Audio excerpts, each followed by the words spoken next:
Hello.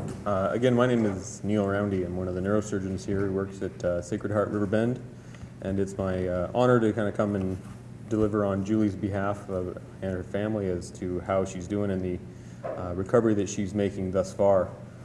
So I'd like to kind of give a little bit of a background on the where we've come from and where we are now. So she arrived last Thursday with a single gunshot wound to the head, and I'll let Travis talk about the other injuries, but the most severe being the gunshot wound to the head, where it entered the left parietal area and exited in the left frontal area. That injury in and of itself is quite severe, not to mention her other injuries that she's had. She was taken from our emergency room and was made down to from the emergency room to the OR in about 13 minutes. We were able to perform a decompressive craniotomy, which is a procedure that we do to remove the skull and allow the brain to swell. During that procedure, we were able to remove some of the bone fragments and the blood clot that had formed as a result of the bullet entry. She tolerated the procedure very well. She's been in our ICU.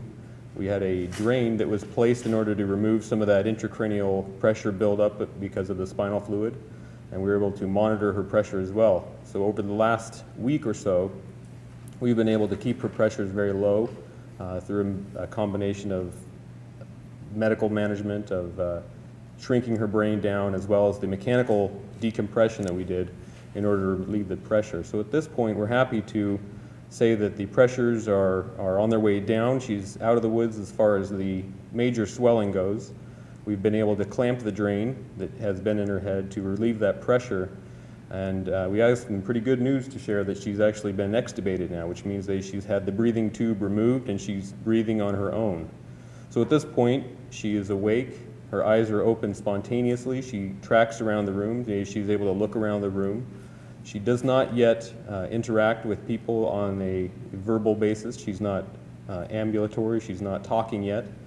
A lot of these things can take some time to come back, and ultimately the amount that they will return and how fast they return is something that we just can't say. At this point, we're very, very happy to say that she is extubated. She is doing fairly well. Again, she is not yet talking and not able to interact with us on a following commands basis, but we're very happy about the progress that she's made thus far, and I think we're pretty excited about that.